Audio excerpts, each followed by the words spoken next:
everyone, amazing Salad Master people, and everyone watching us from all over the world. Welcome to the episode 2 of Coffee Time Kapihan with Tito Pidoy and Mama Ting. We're so happy to have the second episode for you, and we can't wait for you to see what we have in store. But before anything else, we'd like to announce that we are streaming all over the world live via Facebook and YouTube. So make sure you follow us on those social media channels. We are streaming on AC TriStar Marketing on Facebook and our brand new YouTube channel, Coffee Time Kapihan with Tito Pidoy and Mama Ting. So make sure you follow us on those social media platforms. And we are streaming this meeting right now live because this meeting is limited to only the first 100 participants on Zoom. But again, it's open to everyone all over the world on YouTube and Facebook Live. And without further ado, I'd like to introduce our incredible host, Tito Pidoy and Mama Ting. Take it away, Tito and Tita. All right, Ting. So let's welcome them to our season 1, episode 2 for the Kapihan. So Kapihan, Coffee Time with Tito Pidoy and Mama Ting. Beautiful. Thank you so much, Jenica Policarpio, all the way from Texas. So this is Mama Ting, and we would like to welcome everyone to our episode 2 of Coffee Time Kapihan with Tito Pidoy and Mama Ting. Yep. So at this point, we would like to thank you all for tuning in, and we are streaming live all the way from Toronto, Canada, and we are on Facebook and YouTube. Today, our topic is very, very important. So I would like you all to sit back, relax, and enjoy this episode 2.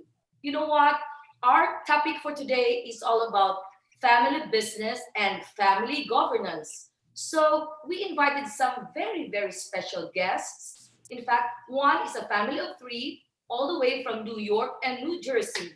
The Sibbaluca family, from their story and how they got started in their business and how they're enjoying their family business as of today. And the other person, of course, is a very, very professor all the way from the Philippines. He's not only a professor, very sought after, world-renowned actually, and his expertise is family governance. And we are so blessed to have him here with us today because he's very, very busy. And he is not only a book author, but he is also a newspaper columnist. So, Pidoy? Wow, napaka-formal mo naman, Ting. Napaka-formal naman. Magandang umaga, magandang gabi, magandang hapon sa inyong lahat. Welcome to our Coffee Time Kapihan with Tito Pidoy and Mama Ting. Right, let's get the ball rolling, ladies and gentlemen. The first part of our Kapihan today, we have brought live with you a very successful family from New York and New Jersey, the Sibbaluca family. So, Ting, would you like to introduce to you the first speaker of the Sibbaluca family? Yes, of course. We would like to start with the matriarch of the Sibbaluca family, no other than a lovely young mother, and she always young and beautiful Mrs. Carol Sibbaluca. Yay! Let's welcome Carol Sibbaluca from New York and New Jersey. Cheers to you. Kapihan Time with Tito Pidoy and Mama Ting. Right, take it away, Carol. Thank you, Miss Ting. I love that. Young mother. Thank you. All right. Hello, everyone. Happy Wednesday. Kape kami muna tayo, mga Dabber Cats. Okay. Good morning again. I am Carol Sibbaluca, and with me, of course, is my husband, Sam. Hello. And of course, not to forget my beautiful daughter. Hi, good morning. All right. So, we are from the health systems of New York and New Jersey, as you know. Today, we would love to share with you our journey focusing on Salad Master as a family business and the secret of success. We started doing Salad Master in 2004. And just like you, we also went through the spirit of success.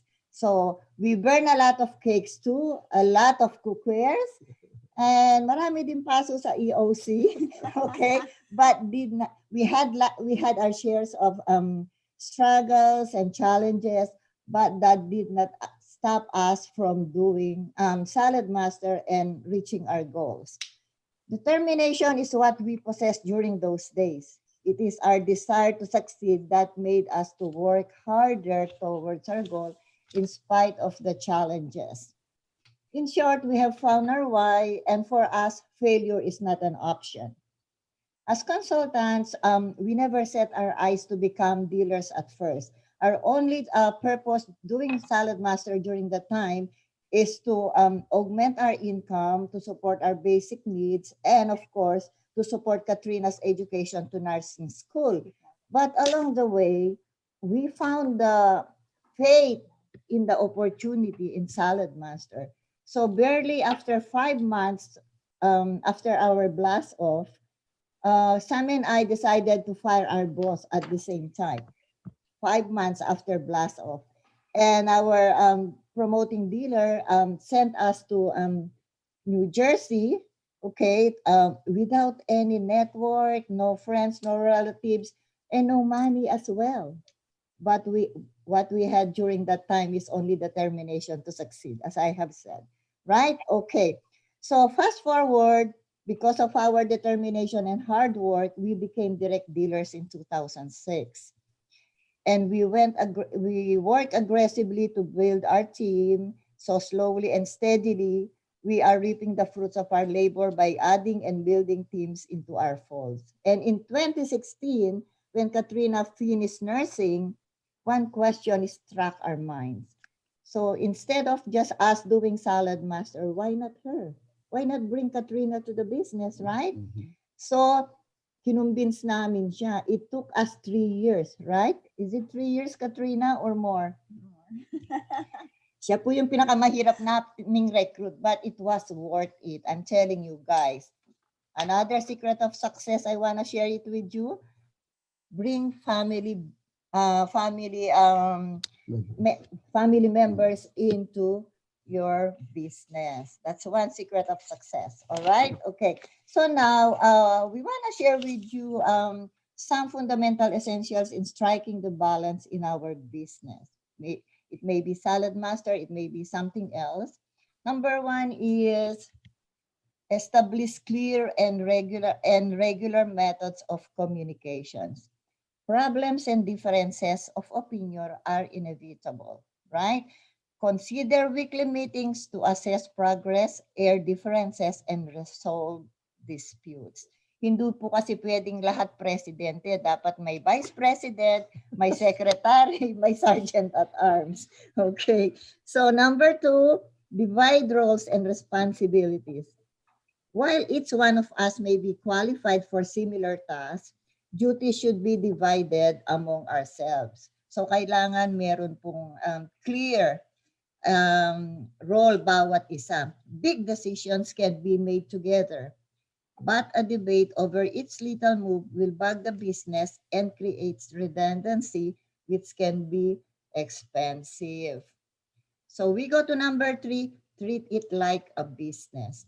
A common pitfall in a family business is placing too much emphasis on family and not enough on business. The characteristic of a healthy Salad Master business may not always be compatible with family harmony. So be ready to face those situations when they arise. They say business is business. Run it on trust and honesty with unified mission, vision, and goal. And of course, number four, treat family members fairly. Walang paborito. While some experts advise against hiring family members, that sacrifices one of the great benefits of the family business. Countless small companies would never have survived without the hard work and energy of dedicated family members. Our sons and daughters, even son-in-laws, daughter-in-laws, sisters, mom and dads, even the kapitbahays and the apos can be significant assets to our business. But I have said, avoid favoritism. Don't set standards higher or lower for family members than for others. It may create animosity. And of course, number 5, set some boundaries while supporting each other. It's easy for family members to involve in a business to talk shop 24/7. Don't mix business, personal, and home life because it will eventually produce a conflict. Limit business discussions outside of the office. So that means no finger pointing, walang sisihan. Tama? Everyone is accountable. Family business has significant advantages, mainly a dedicated pool of people ready to stand behind your effort. We are a living testimony of a family business. It has not only given us financial security and freedom, but what we love most about it is, as a family, we are given a chance to work together, learn together, grow together, have fun together, travel together, and what I love most is spend the money together. So, ladies and gentlemen, future is bright. Thank you very much. Thank you, Carol, for that. And well, that's a very informative thing. What do you think about that thing? Yes, I know that family businesses, there's always challenges, um, amongst family members, but of course, it's always very rewarding. Thank you, Carol, for that insight. What I learned from that is that you have to draw the line between business and family. So that's an incredible wisdom coming from Carol Sibbaluca. This time, ladies and gentlemen, let's listen to the head honcho of the Sibbaluca family. That is Sam Sibbaluca. So Sam, take it away. Cheers to you, Sam. Thank you, sir. Thank you so much. Thank you, Ma'am Ting. They say that a picture is worth 1,000 words. And having said that, I have prepared a PowerPoint presentation with graphics describing our Salad Master journey. Seeking for a better future, we decided to migrate in the United States in America in 2000, hoping to achieve the life we so desire, the American dream. We started living in this skimpy apartment where the three of us shared one room, just one room, two on the bed, one on the floor. And this is my very first car, a 1990 Toyota Tercel, and it has a custom lock. Do you still remember what's the combination for the lock? Yes, yes, yes. No, it's 143. Why 143? Dedicated for your mom. Okay, so we joined Salad Master in April 2004. And as Carol have just mentioned a while ago, we moved to New Jersey in October 2004. And it's a little bit struggle because the office is at the same time our home. Okay. Mhm. And that's a very beautiful sign, but we did not waver. We just kept focused on our goal to become dealers, of course. And these were the first consultants we had. And of course, knowing that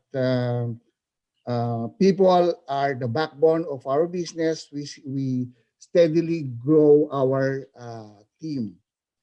And then luckily, we were promoted to direct dealer in 2006. We opened up a New York office in 2007 to support our New York operation. In 2008, we qualified as master dealers or grandmaster dealers at the same time as senior dealers. Oh my God. In 2015, it was then when we were able to get our daughter work full-time. Yep. With Salad Master. She ran open houses, bookathons, cooking schools. And the good thing about working together is we have a chance to travel together as well. That's the Australia Master Dealership, Mami, when we had a chance to see the Sydney Opera House. And a lot of koalas too. Yes, ma'am. And Cancun Travel Club. and then the India Master Dealer Conference. Okay, we had the chance to see Taj Mahal up close and personal. Yeah, Peru Master Dealership, where Machu Picchu is within our fingertips. And that's our current team, celebrating the Christmas party last year. Of course, including the families, of course. That's Katrina's twins. Remember that? First Your first car, okay? My current car. Okay. And what's the fruit of our labor? Okay. What's in it for us? With Salad Master, I was able to invest on a 20 hectares of farmland in our province. Also, I had a prime lot at Woodgrove, a 500 square meters prime lot at Portofino, Alabang, a condo unit at Viceroy Tower at the Fort, and our dream house in America came to reality. That's the facade. That's my kitchen. That's her kitchen. That's the living room, family room, of course, the dining room, second level. That's Katrina's bedroom. Are you happy about that, man? Uh-huh. And of course, that's ours. I have a man cave. Okay. So you guys, if you want to play pool, although I don't really play well, I have a movie theater underneath my home. Okay. How amazing is that? And of course, a 12-foot bar that you guys can join me to drink some tequila. Okay. Guys, success is just outside your comfort zone. In Salad Master, anything is possible. It's truly a family business. One of the best kept secret from Salad Master. Thank you, guys. That's our story. Good morning, everyone. Wow, thank you, Sam. That was a very motivating and a very inspiring story indeed. Humble beginnings. Ting, I'd like to just share a little bit. I like the car sound that you have with the podcast in this country. So, do you still have that? I'd like that. I think it costs a lot more today because it's already a vintage Yes, car. it's a vintage car, sir. So, Yeah. And I like the GLS too. Man, let me tell you, Ting, from rags to riches, ordinary to extraordinary, from a small, skimpy apartment that Sam has described to a mansion in New Jersey. Wow. thank you so much, sir. Wow. What an incredible Bravo. story. Right, Ting? Beautiful. totally So, agree. two beautiful agree. stories this time. It's your turn now to introduce the third party of the Sibbaluca. Yes, of course. The one and only beautiful, talented, hardworking Katrina Sibbaluca. Take it away. Hi, good morning, good day, good afternoon to everybody that's watching. We're just so thankful that we got invited to this Kapihan with Tita Ting and Tito Pidoy. Hindi po ko ganun kasing siklab ng parents ko. One of the things that I felt was a challenge being in the business was, number one, I never studied sales. It wasn't my passion to be in business or to think about running my own operation. And so when they asked me to go on board, I was studying as a nurse during that time in California. I just really thought, is this really for me? Number one, I didn't have any network when I moved with them from California. I moved all the way to New Jersey, so I had to start a new life with friends. I didn't really know anybody. We didn't have relatives here, and so my biggest challenge really was I was in my 20s when I started Salad Master, and that was around 8 years ago. So I was doing it part-time, right? And then, they started asking me to work at the office, papel lang, shred the paper, copy this, copy that, washing dishes. Definitely, I washed a lot of cookware in my 20s. But it was fun to see that it was such a family. It was a family relationship in the office, and I don't mean just the three of us. They treated their workers, they treated their consultants like family. And so I thought, why not give it a shot? because during the time that I really went to do it seriously, we were not really in a very good financial situation. So if you saw the apartment kanina, yung first humble beginnings, naalala ko yan, bumagsak yung kisame. Bumagsak yung kisame. So, and I remember that kasi sabi nga ni, I remember that you used to say, is this the American dream? So, you know, natatak po yun sa utak ko. And I guess that's what made me work really, really hard and wanted to study really well. So they didn't have to really pay full college tuition. And so I decided to do Salad Master. I remember my first few shows, I was really, thinking maybe this isn't for me, but they kept persevering, and I noticed that the work ethic was there. And one of the things that I loved about it is you are capable of your dream no matter how old. The opportunity is so good that it can be so dynamic that whether you're in the younger generation or in the older generation, the program supports everyone. And they supported me a lot. So I guess there was no way for me to fail. There was every chance for me to succeed. And nakakatuwa lang po. And from there, we have our own home. We can travel anytime we want. And it's just amazing to see. So I really hope that our little humble story was able to inspire some of you guys watching us today. And maraming salamat, Mama Ting, Tito Pidoy, for inviting us. Cheers po. Cheers. Wow, cheers to that. Beautiful. Beautiful. Jen, would you like to focus the camera to the Sibbaluca family as we ask them some questions today? To think, what is your takeaway with that beautiful humble beginning? Right? Actually, I could empathize with that because we too had our own humble beginnings, and we are definitely in a family business as well. And you know what? I started a business with my 3 boys, so I could empathize with the parents and of course with Katrina as well. But there you go, the fruits of their labor. All right. So Jen, at this point in time, there's a lot of questions we'd like to field to the Sibbaluca family. And let me start. But of course, if you don't mind, Jen, if you can focus the camera to the Sibbaluca family so we can see them and the rest of the viewers can see them. So the first question I would like to ask, and any of the family members can answer this, okay? And I'm going to start with a question this time. What is your greatest challenge in the business? And share this with us. And how did you overcome that?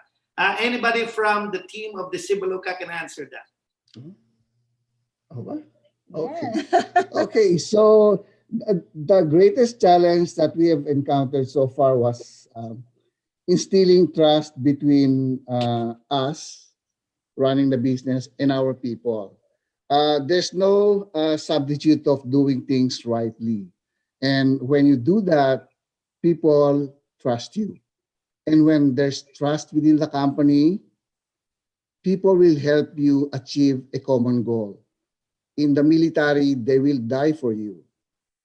So trust is really a very challenging thing but we were able to do that.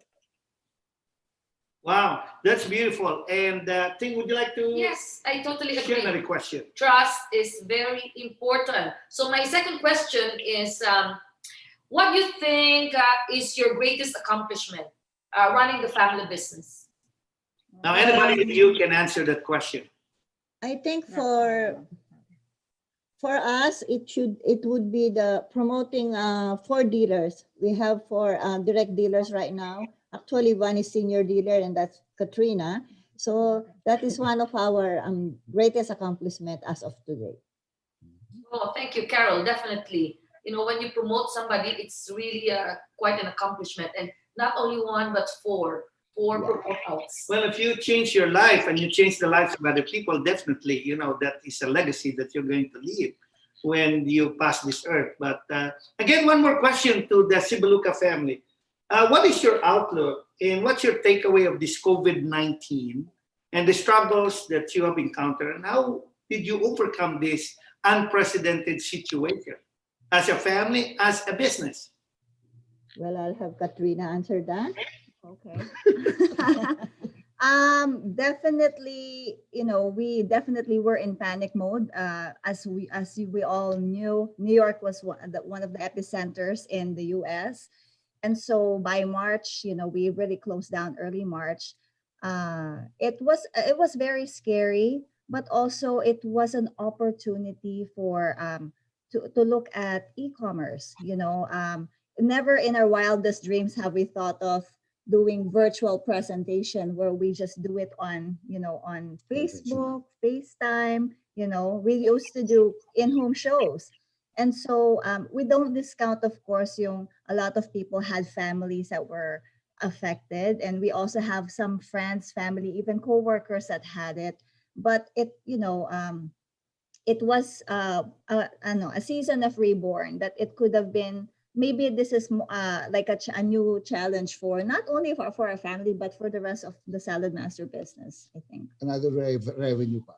Yeah. Wow. Wow. You guys are wearing yellow color. What's the significance of the color? The family in yellow. So why yellow? Why did you pick yellow today in this Kapihan? Bakit nga yellow? Oh, aside from the fact that this is my favorite color. Yes. Say yes to Mommy Carol. Yes. I was asked to wear one. That's why. Because yellow is it signifies Happiness. and optimism. Woohoo. Wow. Very well And said. also reconciliation, right? Reconcile ourselves with the, the unprecedented situation. Carol will ending up your part, but we will not finish that without a teaser for each one of you. Are you ready for this? Okay, yellow team, are you ready for this? We're going to start with Carol this time, Ting. Yes, Team Sibbaluca.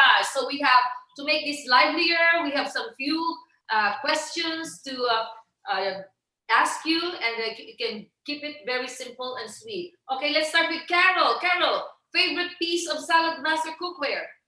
1 quart. 1 quart. Favorite dish? Adobo. Favorite part of the cooking show? Pates. 1 word you can describe the Salad Master opportunity. Fantastic. All right. And any advice to our viewers? Should be never give up on your dreams. Keep moving forward. Wonderful. Wow, that's beautiful. Let's go to the head-ons of this time, sir. Are you ready, Sam?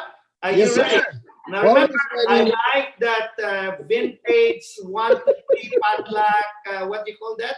The Toyota Tercel. Person, yes, sir. And of course, if it's not available, just send me the GLS. I would.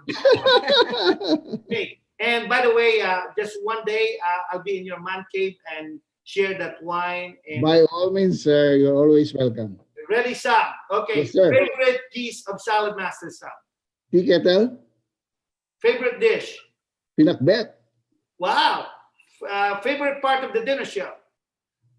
When people start referring me to their friends, Wow. Good. 1 word you can describe your opportunity. limitless. Limitless. Wow. Limitless. Beautiful. I think the guys thing are winning the race this time.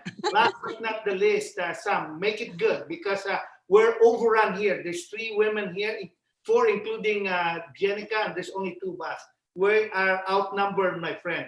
What's your advice to the gentlemen or the head of the family, the fathers, the businessmen, the president, the CEO, whatever you call them, as your wisdom and your advice for them in family governance and family business? Well, if you want to bring your sons and daughters into the business, uh, make it optional. Make them love the opportunity. Okay, because if you do that, allowing family members to join the family on their own, it leads to a happier employees and a better business. So show them the money. Show them the money. Show them the money. Yes, It has to ma'am. be proof. All Show right, them Sam.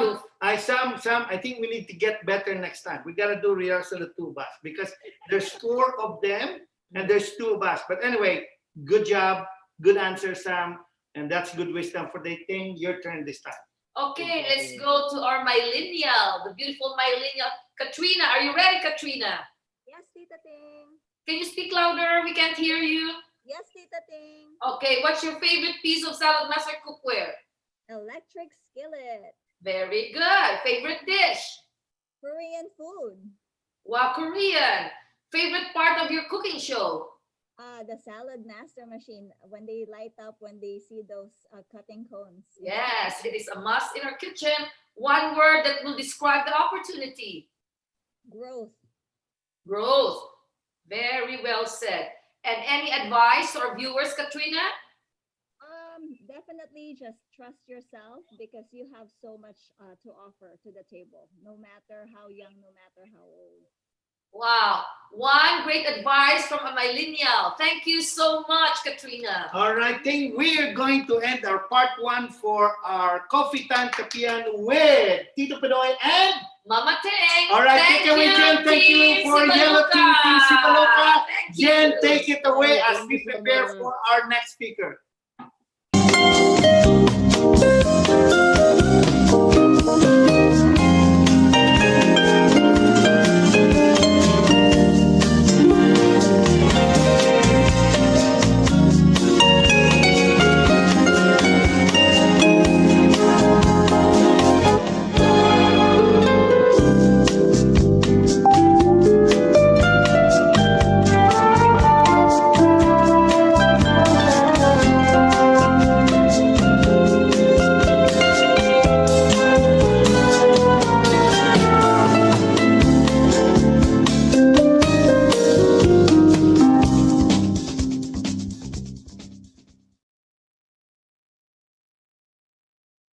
Well, ladies and gentlemen, before we introduce our next speaker, he's going to speak on Friday on the power of succession planning. Get ready, take a picture of that because he will explain to you what this seminar is all about later on.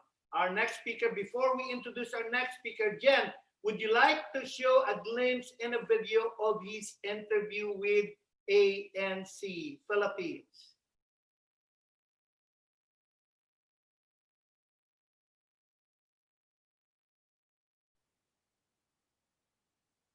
Our next guest stresses the importance of effective family governance in all aspects of business, especially during times of economic uncertainties brought about by global issues like the COVID-19 pandemic. We now have live ASEAN Family Business Governance Advisor Enrique Soriano. He's also the Executive Director of Asia-Pacific-based firm Wong plus Bernstein Advisory Group. Good afternoon, Professor, and thank you so much for taking our call. Thank you. Glad to be here. Now, of the businesses here in the Philippines, how many are family owned? Oh, if you're looking at the Philippine market, it's probably around 80-85%. That's right. And we even have the likes of the SM Group of companies, the family of Andrew Tan with Alliance Global and Mega World. We have Cebu Land Masters and Aboitiz, which are all family businesses, and thousands more of micro, small, and medium enterprises. But the DTI says some 2,500 SMEs closed down annually since 2000. Of these, what percentage family-owned are likely to fail because of complex family dynamics and even crises like this pandemic? Very true. As a matter of fact, in a DTI report, out of around 98.57% are SMEs. And out of that number, more than 1 million are family-owned enterprises, which comprises around 80% of all SMEs. So if you're asking me the question on how they are thriving in this crisis, most of them have been severely impacted, not just externally, but because family and business, it's a difficult process of two circles overlapping. Family is emotion, and then business is all about speed and decision making. So when there are no rules that define them, there's a tendency to actually clash. And that is also in a way impacting the family business, not just the COVID, not just the pandemic, but overall the emotion that comes into the picture. So that's really affecting a lot of family-owned businesses. Whether you are big or small, it is really impacting them. Right, and among the challenges that you are saying affects family businesses, decision-making, compensation even, and their roles, the involvement of other family members. And it's never just a family that you're saving if you're trying to discuss family businesses, but also many jobs and lives. Can you share with us some business governance rules and protocols that can maybe reduce complex family business issues? That's a very good question. As a matter of fact, it all boils down to having a powerful governance system. In most cases, especially in a crisis situation like what we have now, most often than not, family-owned businesses, most of the time they neglect the concept of governance because for them governance is a side dish. It's cumbersome, it can be expensive, it's also a waste of time. Most business owners and family members think that they should go to where the action is, which is to make money, to survive, and to keep the business afloat. But I totally disagree there because the key here now, more than ever, it is critical for family-owned businesses to focus or fixate themselves on the concept of governance. Now, what is governance? It all boils down to what? Communication. When you talk, you can solve issues. Family unity. It's also very important. When there's unity, there's harmony in decision-making. Clarity of roles. When you clarify roles, there should be less overlapping of specific roles. For instance, if I have children, one is a manager for marketing, one is a manager for finance. If there is clarity in roles, then there should be less friction. On top of clarity of roles, then specifically, there should be responsibilities and accountability. When you put all of those together, I refer to them as what I call governance. And when you have governance, then you have a resilient family-owned business. In the absence of governance in a crisis, it's either you come together or the family falls apart. That is the very reason why I personally believe that and advocate that governance must play a big role, because governance, as I've said, is all about communication.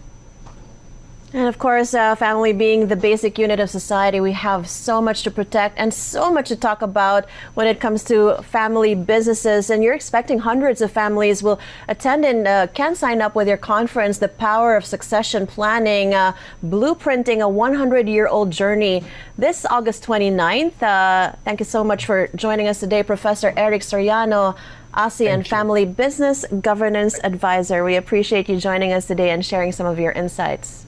Thank you very much. Glad to be here again. Thank you. And stay safe, Professor. Wow. Thank you. Thank you. Thank you. That was Wow. a wonderful video. Thank you, Jen. Definitely that gave us a sneak peek of how important our next guest speaker is. So, Doy? Well, yes, I can only just describe him with one word. Turn around advisor. Wow. What a significant name. What an important name. Ladies and gentlemen, we don't have him on video right now. We have him live right now in our Zoom, ladies and gentlemen. So without further ado, let's welcome Professor Enrique Soriano III here in Kapihan with Tito Pidoy and Mama Ting. Beautiful. So, Professor, can you tell us exactly the type of work you're working with ultra high network companies and conglomerates right now, and who are they, Professor? Thank you. Good morning, good afternoon, good evening to all the salad master dealers and friends. I was inspired by the story of Sam, Carol, and Trina.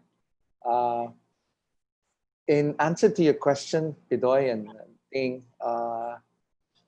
ultra high net worth are those that are possibly making revenues of around 500 million US dollars a year. So they're pretty much high net worth families. They are a conglomerate, but they started also like all of us, those who started from the bottom. Most of them My clients are based in Asia. A big chunk are in Indonesia. Some are in Singapore, of course, here in the Philippines. So they started from nothing. Most of them are Chinese.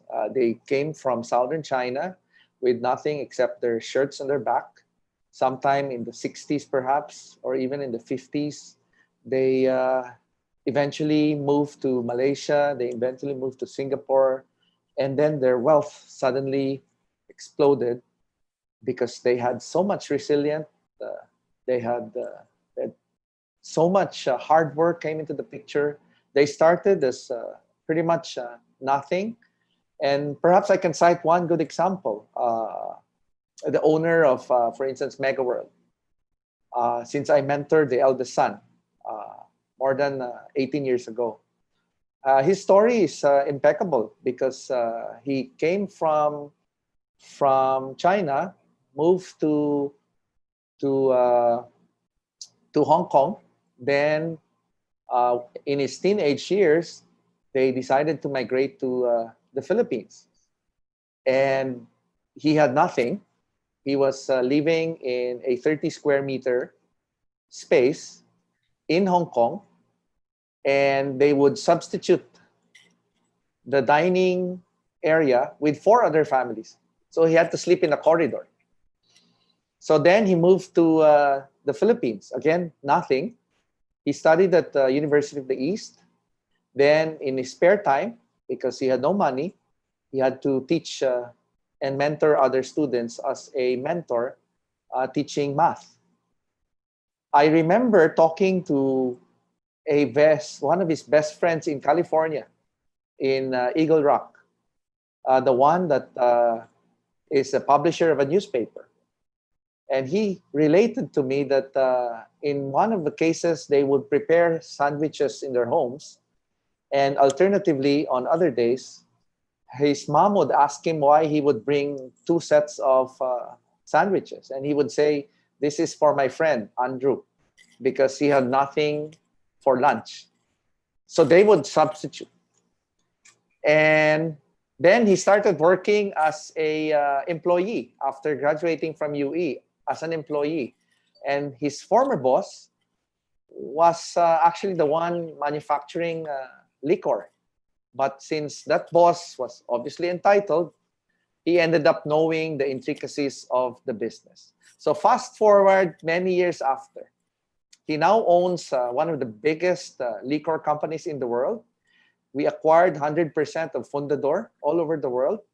That Fundador was inspirational because when he graduated from UE, that was the only Emperador bottle that was a gift to him from his father. And that was in the 70s. And in 2000, when I was with him, he said, "Someday we can probably own a seat here." I said, "You're probably cuckoo because that's a Spanish brand."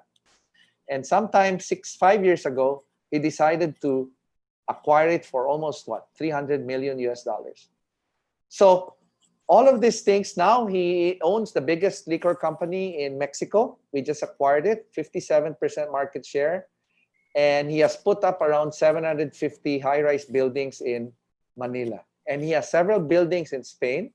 And he has several thousands of vineyards in Spain and in France. In short, he is one successful guy, but he knows where he came from. So net income-wise, he probably grosses around 80, 90 billion pesos a year. So these are examples of people like Sam, Carol, Trina, Pidoy, Ting, that inspires me to help them, because as they grow their business, the complexity of the business eventually can take its toll on the relationship of family members. Because sometimes you're fixated on making money. You forget that you are a family, first and foremost, and you end up completely neglecting the value of your relationship. So that's my role. I do advisory work for mostly high net worth families in Asia. Wow, and thank you for just accepting us. We're not part of that ultra high net worth people, but of course you can consider us in terms of friendship, my friend, and love. By the way, Sam, I just would like to let you know it's not too late. Andrew Tan of Megaward started in a corridor. You started in a skimpy apartment. Exactly. So you have the advantage there. Andrew Clark don't have a car. You have that 1, 2, 3 padlock car. So that makes you a little bit more than Andrew. So all you have to do is catch up with Andrew Clark right now, Mega World and Fundador, right? Professor, let me just ask you one question. Okay, a lot of people, I know that you have answered this in your several of your sorties in the TV station. But the question I would like to ask you that really resonate to our viewers all the time is that what is family governance and what is the significance of that and the importance of that in family business? Oh, absolutely. If I guess family governance, if you don't mind, I can share some slides, just a snippet of something that will perhaps give the mostly family-owned businesses that are salad master dealers a snapshot of what family governance is all about. So let me just share this. Essentially, in this day and age where so much impact has happened in practically the way we live, especially on this coronavirus, family governance is all about this illustration. Where in a board meeting, it's all same last names. And therefore, what happens next is the complexity of the families can take its toll on the business. What do I mean when I say complexity? This is the family business. There are 5 issues. The external event, which we are totally not in control. The business system, which we can partly be in control, but of course it is correlated to the external event. But the ownership system, something that most families oftentimes neglect because they think they will live forever and they think they're supermen or superwomen. So when they become entrepreneurs and they get old, they end up getting their children to run the business. In the absence of any rules, it becomes a sibling partnership.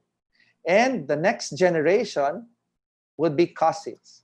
So globally, in studies that empirically have shown, second generation, 7 out of 10 family will eventually disappear. What remains will be 30%.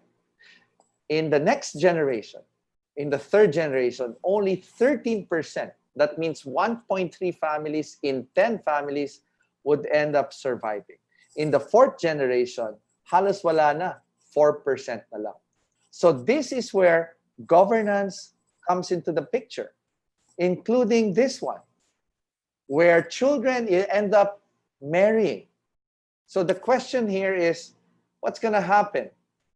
So if the children ends up inheriting the wealth of the family, no matter how big, no matter how small, and the children, or say the daughter dies ahead of the spouse, would you want the in-law to end up taking over the business and getting shares of the business? And what if the in-law ends up as an outlaw? What if the in-law doesn't perform and now he owns shares? What if the in-law remarries and then he puts his new wife to come into the board?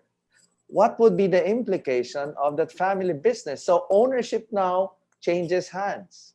What's going to happen to the children of the deceased child or the deceased daughter? Who will take care of that? So these are things that we oftentimes neglect because we are so focused on making money. So these are the stages of what the business ends up with. First generation, it's the controlling owner. Next generation will be the siblings. And typically among siblings, there is intense and volatile relationships. And therefore, oftentimes, it also begs to be answered. Fair is equal, but equal is never fair. Fair is equal. I love you all equally. I'm your father. I'm your mother. But in the end, is equal being fair to the one that is the most masipag or to the others that are patently lazy? Kaya lang binigay mo equal eh. So, in your tombstone, your pinakamasipag na anak will say, Papa, equal was never fair. So that is where conflicts normally start, including the cousins get worse because there are many cousins now in the picture. So this is what it is. The overlapping of roles and responsibilities must be institutionalized. And that's where governance takes place, where you institutionalize behavior, you create rules, you create roles, you make sure that they have goals, that they must be accountable. And that is precisely what governance is all about. Kasi you avoid the overlapping of decisions from the family to business. Kasi nga, very emotional eh. And there's so much stress that is involved because, you know nga, leaders do not know how to manage the family. They know how to make money, but they totally neglect the concept of relationship building. So what happens after? It's either forward together or they fall apart. So that is something that I wanted to highlight here. Whatever the reason, governance is what? Communication. And when there's a failure of communication, it becomes the biggest stumbling block for family businesses to eventually move forward. So that's more or less a snippet of what it is to make sure that relationship can be sustained so that the founders can have a legacy in the next 10, 15, 20, 30, even 100 years. And that's the topic of my talk on succession, building legacy and creating 100-year-old companies. Wow. You just have given us a business, not only snippet, professor, but also a clinic on business. And, we don't need to spend thousands of dollars just to get this information from you. You just give it to us. Well, thank you so much, Professor Ting. Do you have any question? Anything that you would like, Professor, to take up to us? Yes. Our viewers here today? Yes, Professor. Another question for you. What steps do you recommend to the SMEs in order to survive in this unprecedented time? I just had a talk earlier today in Indochina virtually because I helped the World Bank provide advice to distressed companies in Asia. And I think the first and most fundamental thing that family-owned businesses must do is like what Carol mentioned, find your purpose, right? It's the why. So in business parlance, what's your vision for the family business? Where do you want to go from point A to point B? So what is your vision? What is your mission? It's fine to say I want to be rich, but what is really your vision, right? That is very fundamental. And is that vision aligned with the family members? Kasi baka ikaw lang yon. As the leader of the clan, baka ikaw lang yung may vision, but your other family members don't share the vision, don't share the mission. So therefore, you need to align that vision para maging actionable siya. So that once it is aligned, the family will now be committed. Kasi mahirap, di ba? Pag pinilit mo yung vision, hindi naman pala. Yung isang anak mo gusto pala maging artista. Mahirap yan kung medyo iba, no? Nagkakaroon ng detour, nagiging fork. So the vision must be very solid and must be crystallized. Second, that must be aligned with all the family members. And then, it must also be aligned to your non-family professionals. Para at least they can embrace that vision. So once it is aligned, the next best thing is what? Words into action, right? Kasi mahirap, di ba? Hope is not a strategy. Mahirap kung puro hope lang. Di ba? God helps those who helps themselves. There must be actionable things. So how do you create an actionable vision? Have a plan, right? Have a business plan. Have a business continuity plan. That's how it is. And what should the plan really contain? Kompleto dapat. In this day and age, kompleto. A product campaign, a people plan, a financial plan, and a business model. Kasi mahirap din kung copycat ka. Sa panahon ngayon, di ba? Innovation is key. Either you change or you are changed. Either you innovate or you die. So, kaya very important yan sa SME. And ang talk ko kanina sa World Bank is sino ba ang nag-initiate ng digital transformation dito? Si CEO ba? Si Chief Information Officer or si other C? Si COVID-19? Siyempre si COVID, because families were shocked. Their world were turned upside down. And decades of what? Procrastinating on change, napilitan sila ngayon mag-digitally transform in just X number of months. And that's the power of COVID-19. You were forced into it because you want to survive. So, yun lang sinasabi ko. It starts with a vision and then align it and then you move to a plan all the way to creating a business plan and then innovate your business model. Wow, beautiful. Sam, it's not too late, Sam, Carol, and Katrina. So you're working on your plan right now. So beautiful. You're in the right direction.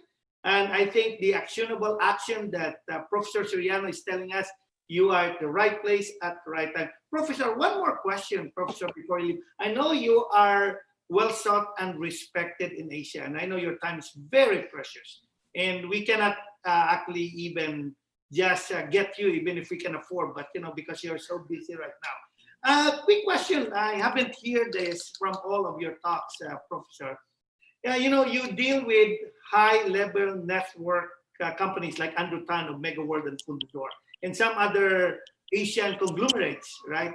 And you also talk about small, medium-sized enterprises. Now, I'd like to just have a little clarity here. And what are the similarities between an SME and large organization in terms of management and leadership? Or are there similarities in management and leadership among the two opposite businesses? Yes, there are similarities and there are dissimilarities. The similarities of large conglomerates that are family-owned and the SMEs is what? It is inspired leadership. The founder is the one setting the tone where the business will eventually go. That's the huge similarity. In a large conglomerate that's run by family business leaders, it's the same thing. That leadership is coming from the top and he sets the tone. In the SME, it's the same. He sets the tone, tells his team, this is what we intend to do, this is where we want to go, and this is how we can move this. So, as a team, let's do it. That's the similarity. The other similarity is the commitment of the family of a conglomerate and the SME. The intensity of that commitment. The third similarity is the desire to create stewardship. Not ownership, stewardship. Meaning, I'm doing this for the next generation. I'm doing this for the succeeding generation. Para siyang Patek Philippe na hindi naman sa atin ito para to sa susunod na henerasyon. So there is stewardship rather than ownership. When there's stewardship, the commitment is there and therefore it must cascade all the way down. And the fourth is its empathy, its compassion to its people, their love of their people. It's like it's an extension of the family. And that they are willing to go the extra mile to help the people when they're in need. This is in contrast to multinational corporations where you are treated as a statistic. But in a family-owned conglomerate and an SME, you are an extension. Naalala ko dati when I was a senior executive of Unilab, yes, we are given what? wonderful packages, sometimes 18, 20-month pay instead of the usual 13-month pay in the Philippines. Then I would get a call from the owner. Sasabihin niya, punta ka dito sa opisina ko. Then aabutan ako ng ampaw, yung red envelope. Hindi ko alam, papunta sa opisina, dadaan ako sa chapel. Nakikita ko yung mga senior executives nagdadasal. Sabi ko, ano kaya to? May nangyayari? Only to discover na nagdadasal sila, na aabutan sila ng ampaw. Kasi yan for the boys eh. Hindi namin dinideclare sa mga asawa. So, gagawin namin yung ampaw, pagbigay sa amin, nakacheck yan, pupunta lahat kami sa banyo. Nako, nandun kami lahat. And then, magtitinginan kami ng cheque. You know what? Pag medyo buenas ka, yung cheque na yan can buy you a franchise in Jollibee.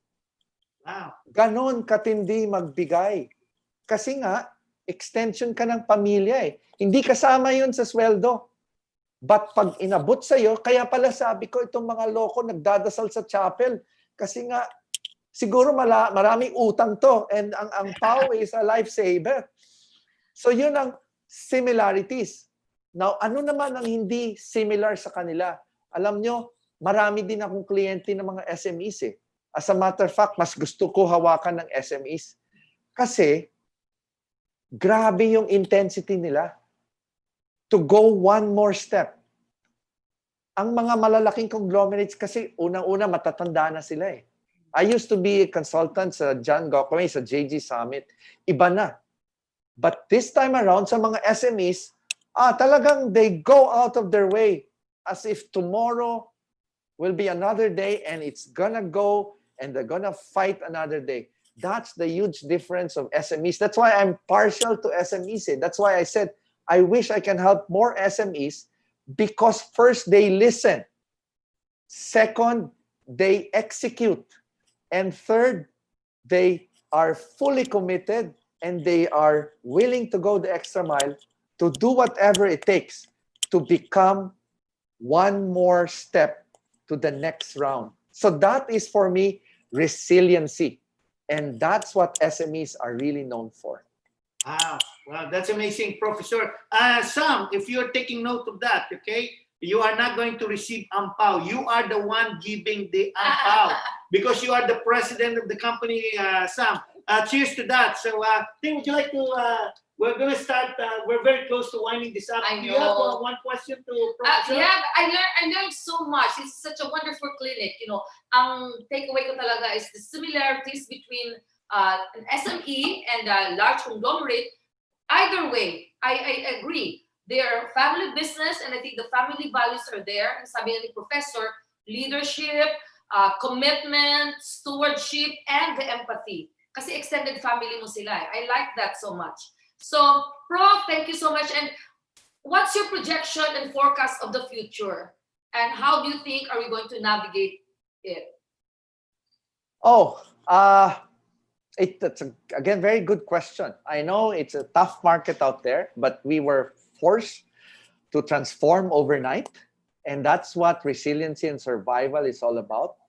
But what's our prognosis for the market? It's gonna get tough before it gets better. In Asia, we're looking at possibly a bit rough patches in the next 2 quarters. But again, allow me to give you probably a good indicator because I've had extensive research on what's happening in the market. This is a good indicator here. Here. This is something that I can share with you before here. Okay.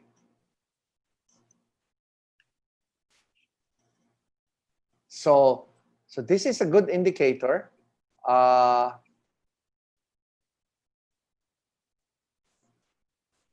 Something for us to appreciate there. So if you look at it from this analytic, V-shape usually happens when the recovery makes a quick turnaround, usually 2 to 3 months. In the absence of a vaccine, And with a lot of things that are happening globally, we do not anymore count on the V shape. But what's good about this one, especially in Asia, is the fact that China and other countries in Asia, like Vietnam, Cambodia, and possibly South Korea, Japan, they're reopening the economy already. In China, they're expected to post positive GDP by the end of this year. Vietnam is also expected to post positive GDP. What does a U-shape mean? There is a global slowdown, there is a shrinking growth, but there is a quiet recovery. So China, fortunately or unfortunately, was able to bounce back because they reopened in April. So the next projected recovery is the European Union. This is expected in a U-shape. Now, sadly, the North American market, especially the US, will have to wait for a few more quarters, which is the expectation is recovery will happen and probably third quarter of next year. So the worst scenario is the L shape. This is really the worst scenario. So my suggestion and my advice to our dealership is to start planning now, especially in markets in the Middle East and in Asia. There's a huge market that's waiting for you. Give or take 1 or 1.5 quarters, these economies will have to reopen whether we like it or not. So let's not wait for the reopening. Let us prepare a plan. Let us calibrate. Let us brace ourselves for the reopening. Let us be calibrated so that when it does reopen, end of this year or early next year, we are there and we are moving so fast. So that is really my message here. Because otherwise, if you are going to prepare on the day of the reopening, it's probably too late. So make sure you start the preparation now because Japan, South Korea, China, Vietnam, even Cambodia, they have already technically succeeded in taking out the virus. In short, mitigating. Philippines, we've reached 200,000 infections with less than 3,000 people dead. In Vietnam, almost 97 million population, less than what? 800 infected, less than 20 dead.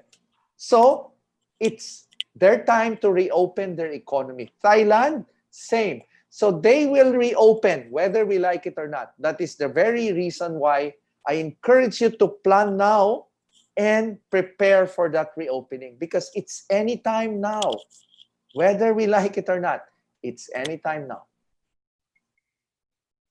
Wow, so that's my answer to the question. Wow, wonderful, wonderful, Professor. This is really nerve-breaking and educational. And of course, it's time for us to plan, especially for Salad Master people, to start rebuilding, replanning, recalibrating all the resources today. So, Professor, what's next for you? This coming week? You're sharing one more slide, Professor. Okay, go ahead. Yeah. So here's my advice to everyone. First, you preserve your cash. Because if you have cash, it's your ammunition to invest in your assets, and that includes Salad Master. It's your ammunition to be opportunity seeker. So you preserve your cash, you manage your cash, you maintain a quality workforce so that when the bounce back and the reopening happens, you have a solid, qualified workforce that will spur your growth. Third, you start meeting your customers. You start going out. You need to do this now. You need to create the digital transformation to make them aware of what you are doing. And you try to innovate. And finally, you manage your health. Because you can't afford to get sick because you're in the midst of calibrating your organization. So as my last slide, this is my talk on Saturday. I'll be sharing the talk with 4 gentlemen. As a matter of fact, 2 are from North America. Steve is from Canada. He's based in Toronto and Montreal. He's one of the powerful thought leaders on governance in Canada. That's me. And then on my right is Josh Barron. He's based in Boston. He writes and contributes and is a preferred writer at the Harvard Business Review. He's going to talk about multi-generational success.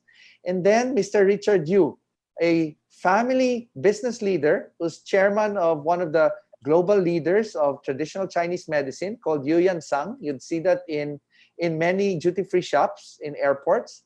And he's going to share his trials and triumphs in leading a 141-year-old family-owned business that started in 1879.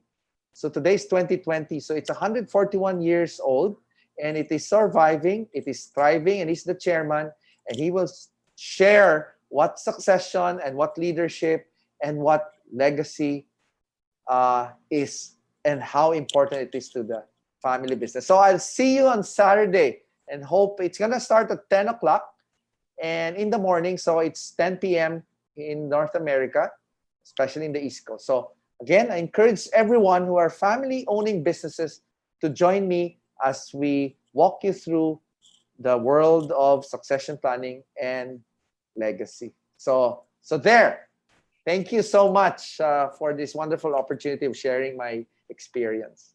Wow, that's of course a wonderful opportunity. And by the way, thank you, Professor, for giving a discount to Salad Master people 10%. So if you want business continuity, educational continuity, and more knowledge, please attend Friday, North America time, Saturday morning, Hong Kong, Philippine time. We're going to give you a flyer. So if you want to hear more about what Professor Soriano III was talking about all the U-shape, all the things that's happening, not only in Asia, but globally, I would like to encourage you, invest your time. It's less than $100.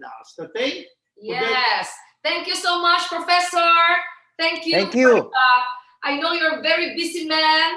Thank you for gracing Kapihan with the Tito Pidoy and Mama Ting. So Thank you. Thank you, Ayo. Thank you, I look Sam. forward to see you on Friday. I'm so excited. That is, the framework of recalibration, and you're good at that, Professor. So thank you for believing in us, Salad Master people, and thank you for giving your wonderful advice. Your wonderful advice is not just only reconfirmation of what we're doing, but also a testament that what we're doing is correct, it's right, we're at the right place at the right time with the right opportunity. So, Professor, the family of the Sibbaluca, we're going to end this up with the message from the president of Salad Master, no less than the president himself, Mr. Ayo Olesende. Coffee time, Kapihan with Tito Pidoy and Mama Ting. Take it away, Ayo. Thank you, Pidoy. Thank you, Ting. Hey, Professor, wow. Every time I hear, I learn more. So this is fantastic. And thank you. And, Sam, Carol, and Katrina, I suppose there's that saying, the 5 Ps, proper planning prevents poor performance. And if you don't plan, if you don't plan, you're not going to end up where you want to end up. And this is serious stuff because, I also have a family, and my family involvement in the business is on one side, not on the Salad Master side, but they're still involved in the business. And you look at this stuff and you go, and you as the entrepreneur, you work so hard and you build this empire, and then you go, okay, what's going to happen to it?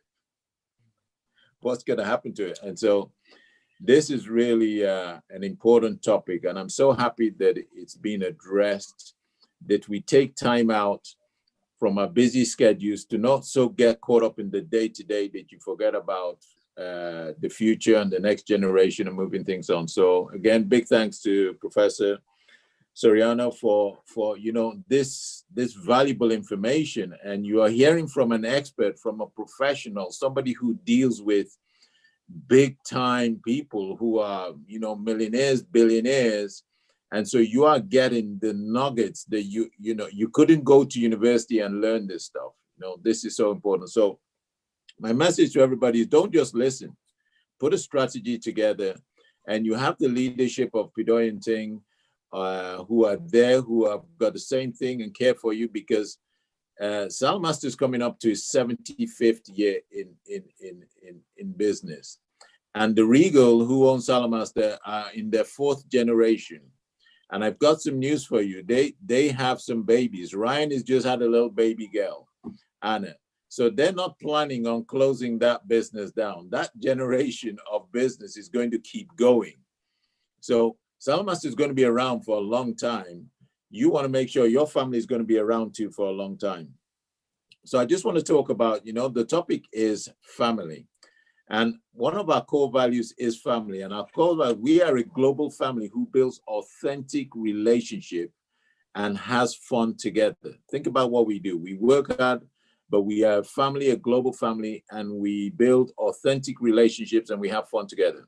We always put others first, and we help others fulfill their dreams. That's what we do in the Salamaster dealership, is helping other people fulfill their dreams. And I always say that our success is your success is our success. It's a two-way street that flows between us. And Salamaster, and the professor was talking about the resurgence coming back. Let me tell you, we have been in unprecedented times, but what we have to thank God for is we have been favored. We are one of those businesses that have fallen on the right side of these unprecedented times because we are booming globally. Salamaster, as of today, I was just looking at the figures. We are over 100% of what we said we would do in the month of August. We are at 140% of what we did this time last year before the lockdown. Before the lockdown. That's how good the business is. We have production. I have been on some production meetings today because they're doing everything possible. They're working flat out. They're employing people. And our business is booming. And I know this is not in every country, but some countries are doing great. Some are going into lockdown. Some are coming out of it. Some are in between. Some haven't even decided what they want to do. But the fact of the matter is that things are moving in the right direction. And you have to have a master plan that runs along with it, regardless of where you are now, because your success is our success. And you are a big part of our business globally, what we do. And it's so important. And one of the other core values of Salamaster is empowerment.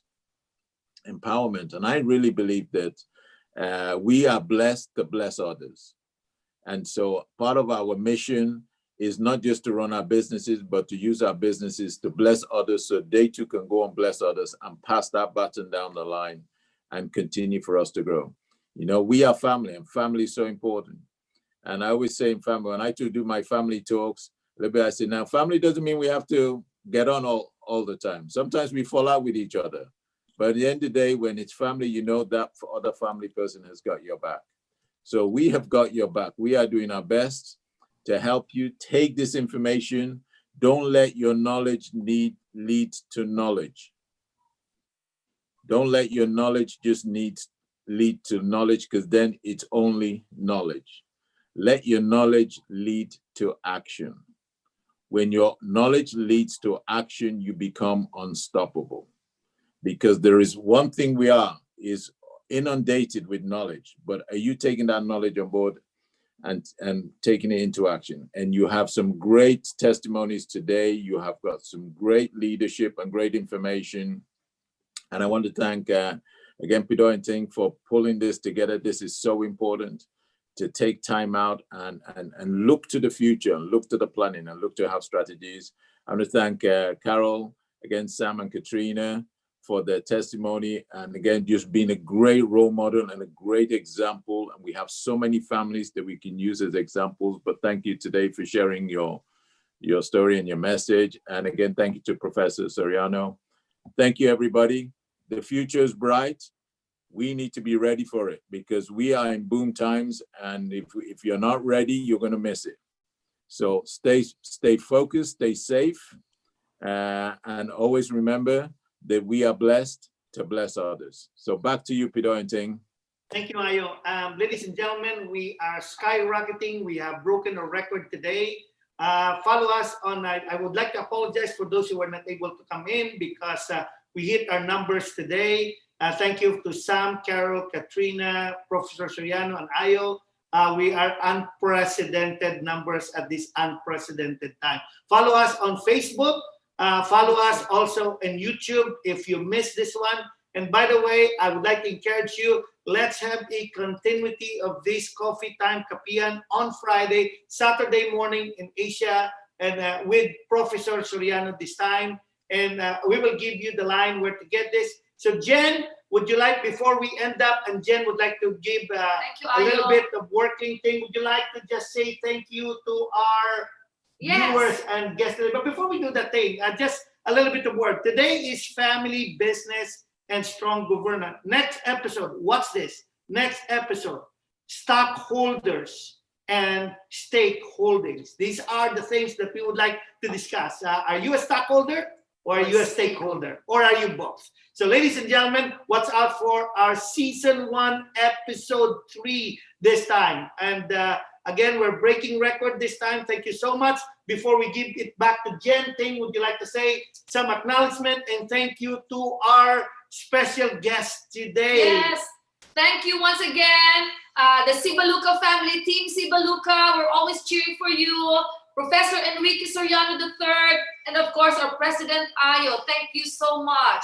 Angelica, thank you. Thank you. So Ting, without further ado, we would like, let me just say this again because, okay, Ting, as we close today, and we look forward to the next episode today. Everybody stay safe, stay healthy, stay focused, recalibrate your thinking, and make sure you move forward.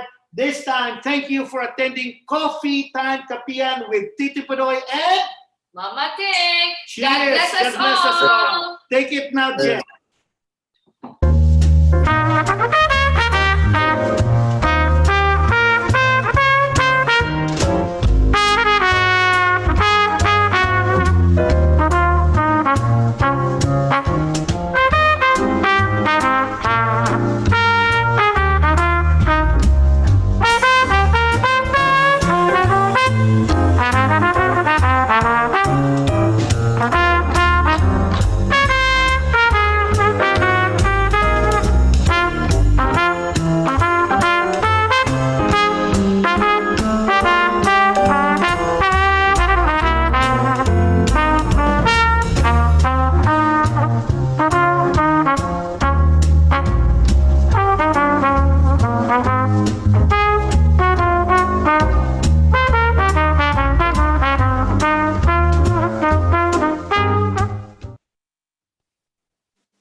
Thank you. Until the next one.